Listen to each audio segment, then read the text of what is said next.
সুপ্রিয় দর্শক, আসসালামু আলাইকুম। আপনাদের সবাইকে স্বাগত জানাচ্ছি এখনকার আলোচনা। আপনাদের সঙ্গে আছি আমি সিরাজুল ইসলাম। দর্শক, রাতভর ইরান এবং আমেরিকার মধ্যে ব্যাপক সংঘর্ষ হয়েছে। ইরানের হামলায় আমেরিকার বড় রকমের ক্ষয়ক্ষতি হয়েছে।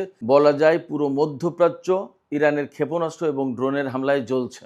এর ভেতরে ইরান কুয়েত, বাহরাইন এবং সংযুক্ত আরব আমিরাতের লোকজনকে মেসেজ দিয়েছে, বার্তা দিয়েছে, সতর্ক বার্তা, যাতে তারা মার্কিন সামরিক কোনো ঘাঁটির কাছে না থাকে। এমনকি যে সমস্ত জনবহুল এলাকায় আমেরিকার ক্ষেপণাস্ত্র প্রতিরক্ষা ব্যবস্থা বা হাইমার্স সিস্টেম, ক্ষেপণাস্ত্র ছোড়ার যে লঞ্চার, এগুলো মোতায়েন করা আছে, সেই সমস্ত জায়গা থেকে যেন নিরাপদ দূরত্ব বজায় রাখে লোকজনকে, কারণ ইরান সেখানে হামলা চালাবে। এদিকে চীনের প্রেসিডেন্ট শি জিনপিং সৌদি যুবরাজ মোহাম্মদ বিন সালমানকে উদ্দেশ্য করে একটি বার্তা দিয়েছেন। তিনি বলেছেন, পারস্য উপসাগরীয় অঞ্চলের তেল সম্পদ বাঁচাতে হলে আমেরিকাকে ইরানের উপরে হামলা করা থেকে বিরত রাখুন। অর্থাৎ ইরানের উপর যাতে আমেরিকা হামলা বন্ধ করে, তার বার্তা দিয়েছেন শি জিনপিং। শি জিনপিংয়ের এই মেসেজ, এই বার্তা আসলে কি অর্থ বহন করে?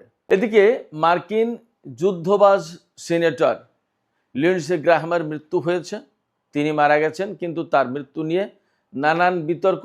কেন এই বিতর্ক এবং লিন্ডসে গ্রাহাম আসলে কি ছিলেন, কেন তাকে যুদ্ধবাজ বলা হয়, তিনি আসলে কিভাবে মার্কিন অস্ত্র কোম্পানিগুলোর জন্য লাভ বয়ে এনেছেন, সে বিষয় নিয়েও আমি আলোচনা করার চেষ্টা করব। আশা করি আপনারা আজকের এই ভিডিও থেকে বিশেষ কিছু গুরুত্বপূর্ণ তথ্য পাবেন। আর ভিডিও যদি ভালো লাগে তাহলে লাইক, কমেন্ট, শেয়ার করবেন এবং চ্যানেলটি সাবস্ক্রাইব করে সাথেই থাকবেন। দর্শক, শুরু করি ইরান এবং আমেরিকার মধ্যকার যে হামলা, পাল্টা হামলার ঘটনা, তা নিয়ে। এরই মধ্যে সামাজিক যোগাযোগের মাধ্যমে বিভিন্ন রকমের তথ্য ছড়িয়েছে। যেমন ইরান আমেরিকার আব্রাহাম লিঙ্কন বিমানবাহী রণতরীতে হামলা চালিয়েছে সিজিল ক্ষেপণাস্ত্র দিয়ে। আসলে এই তথ্যের কোনো বাস্তবতা আমি যাচাই বাছাই করতে পারিনি, শুধুমাত্র সামাজিক যোগাযোগ মাধ্যমে দেখছি। আরেকটা ভিডিও ছড়ানো হয়েছে, মার্কিন সবচেয়ে বড় যে বিমানবাহী রণতরী জেরাল্ড আর ফোর্ডে কিভাবে ইরান হামলা চালিয়েছিল এবং ইরানের হামলায় কিভাবে জাহাজটি জ্বলেছে, পুড়েছে এবং মারাত্মকভাবে ক্ষতিগ্রস্ত হয়ে ডকইয়ার্ডে স্থান নিয়েছে, সেই ভিডিও ছড়িয়ে পড়েছে। তবে বাস্তব যে ভিডিওগুলো বা বাস্তব যে তথ্য আমাদের কাছে আসছে, পাচ্ছি বা জানছি আমরা, সেটা হচ্ছে এই যে ইরান গত রাতে কুয়েতে ব্যাপক হামলা চালিয়েছে ক্ষেপণাস্ত্র দিয়ে এবং ড্রোন দিয়ে। ইরানের হামলায় কুয়েতে দুটো মার্কিন ঘাঁটি, আলী আল সালেম এয়ারবেস এবং শেখ আহমেদ আল জাবের বিমান ঘাঁটি, এই দুটো বিমান ঘাঁটিতে ব্যাপক ক্ষয়ক্ষতি হয়েছে। কোনো মাধ্যমে বলা হচ্ছে যে আমেরিকার একটা বিমান ঘাঁটি এখানে একদম সম্পূর্ণ ধ্বংস হয়ে গেছে।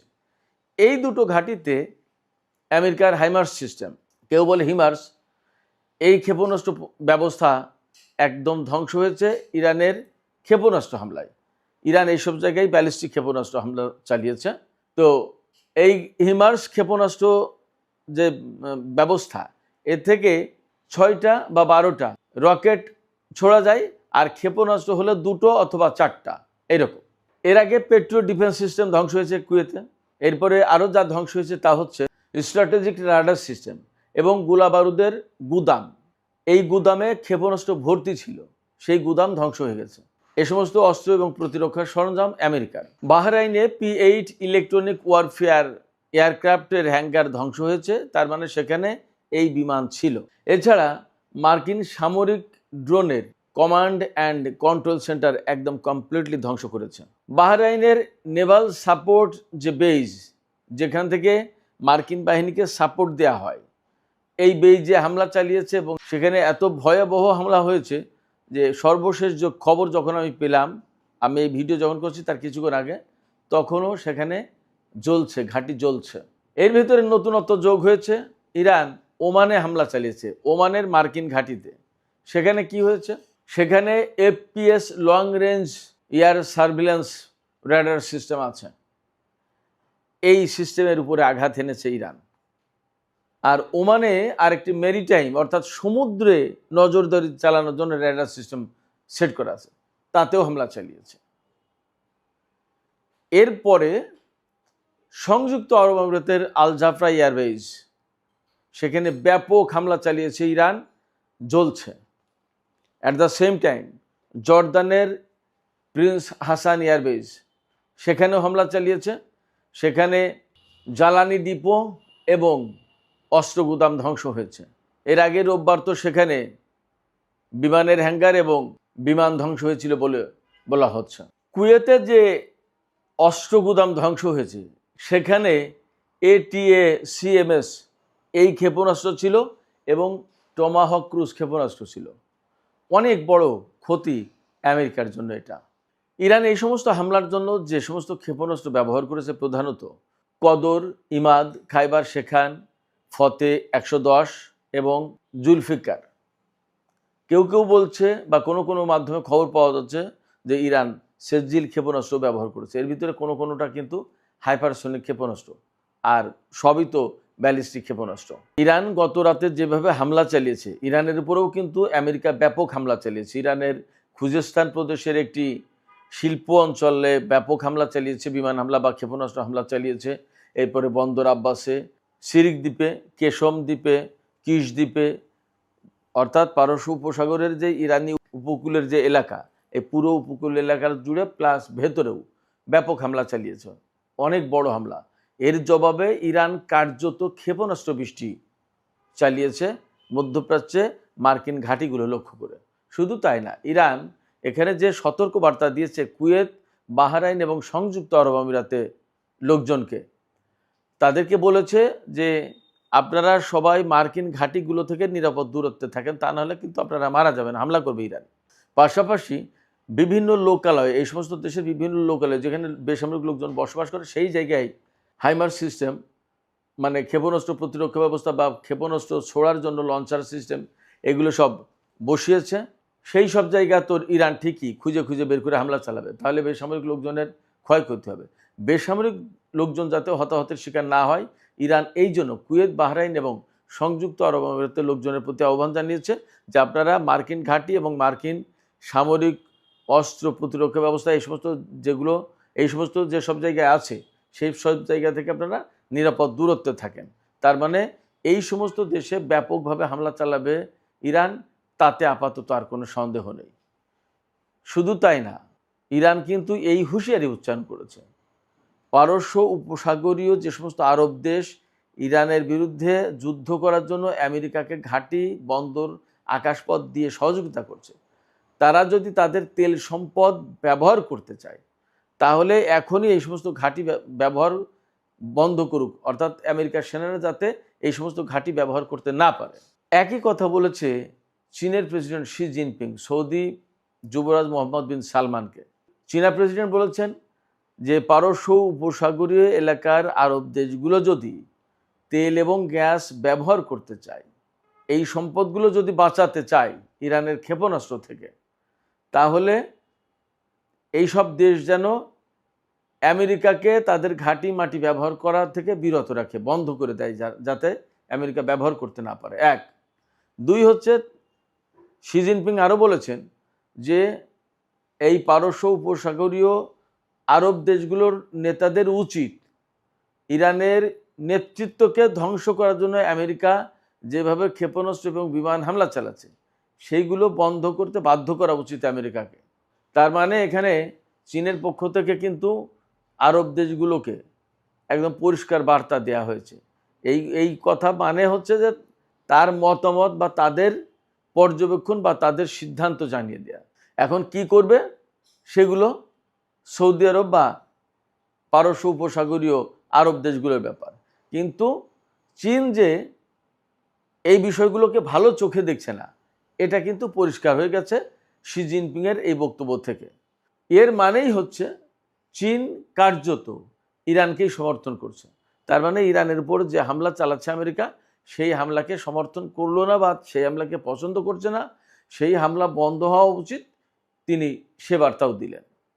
ফলে এখানে একদম ক্লিয়ার, কোনো মতেই চীন এই যুদ্ধকে সাপোর্ট করছে না, আরব দেশগুলো যা করছে তাও পছন্দ করছেন না। তার মানে আরব দেশগুলোকে প্রেসিডেন্ট শি জিনপিং এই বার্তা দিলেন যে তারা যেন অর্থাৎ আরব দেশগুলো যেন আমেরিকাকে সহযোগিতা না করে। এপাশে হরমুজ প্রণালী তো কার্যত বন্ধই রয়েছে। গতকাল অর্থাৎ রোববার সব কিছু মিলে মোট 6টা জাহাজ হরমুজ প্রণালী অতিক্রম করেছে।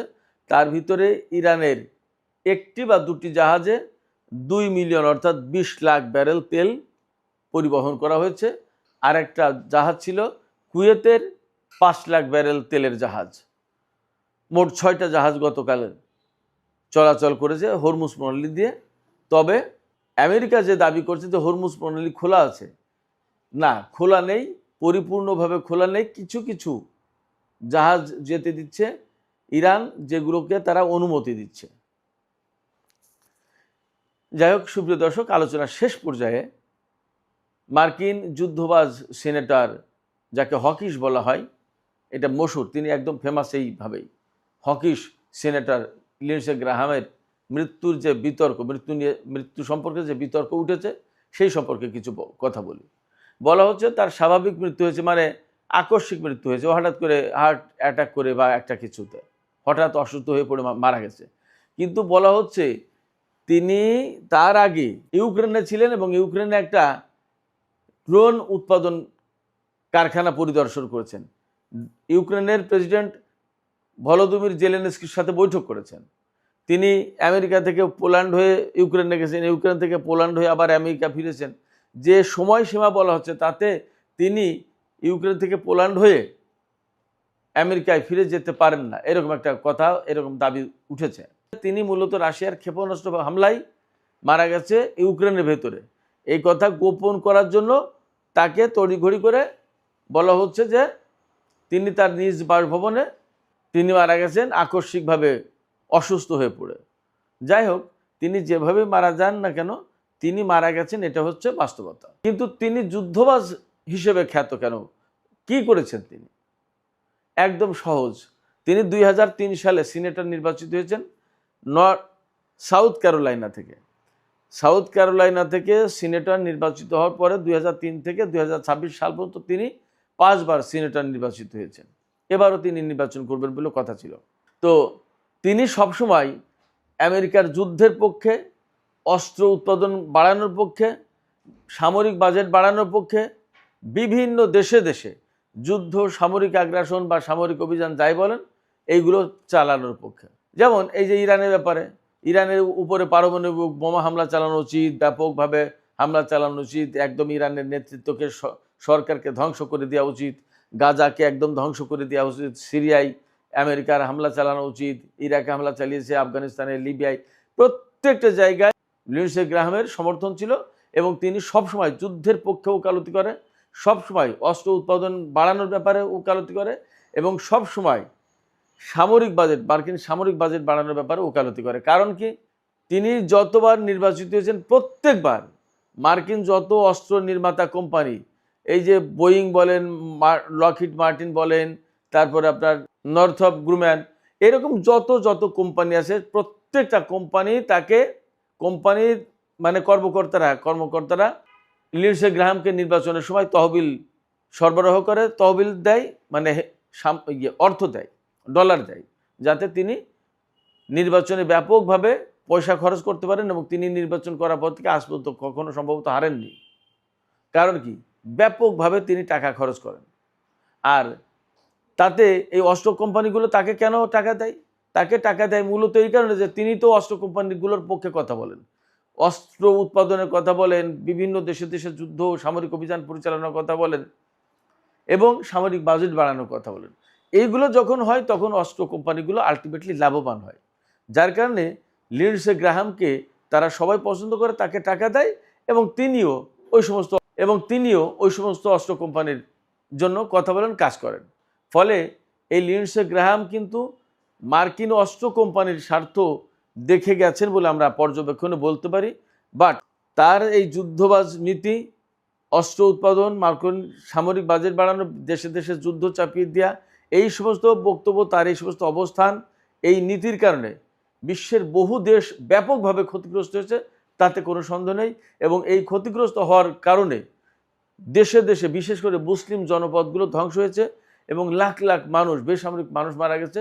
এর দায়ভাগ লিন্ডসে গ্রাহামের উপর বর্তায়, এতেও কোনো সন্দেহ নেই। সুপ্রিয় দর্শক, এখনকার মতো আলোচনা শেষ করতে চাইছি। আলোচনা শেষের আগে আমি আপনাদের কাছে প্রশ্ন করি, এই যে লিন্ডসে গ্রাহাম বিশ্বের বিভিন্ন দেশে দেশে মার্কিন সামরিক অভিযানের জন্য তার যে ভূমিকা, সেই ভূমিকার কারণে তাকে কি আসলে দায়ী না করে পারা যায়? তিনি কি দায়ী নন? আপনাদের মতামত কি? আপনাদের মতামত কমেন্টে জানাতে পারেন। আর ভিডিও ভালো লাগলে লাইক কমেন্ট শেয়ার করবেন এবং চ্যানেলটি সাবস্ক্রাইব করে সাথেই থাকবেন। সুপ্রিয় দর্শক, পরিশেষে আরেকটি কথা বলি, আমরা নতুন করে আরেকটি চ্যানেল খুলেছি, ইউটিউব চ্যানেল, যেখানে বাংলাদেশ, ভারত, পাকিস্তান, চীন, মিয়ানমার অর্থাৎ আমাদের দক্ষিণ এবং দক্ষিণ পূর্ব এশিয়ার ভূ রাজনীতি থেকে শুরু করে অর্থনৈতিক, আঞ্চলিক, কৌশলগত নানা বিষয়ে আলোচনা হবে এবং ইনডেপথ আলোচনা হবে। দর্শক, আজকের আলোচনা এখানেই শেষ করছি। আপনারা সবাই অনেক অনেক ভালো থাকুন। আল্লাহ হাফেজ।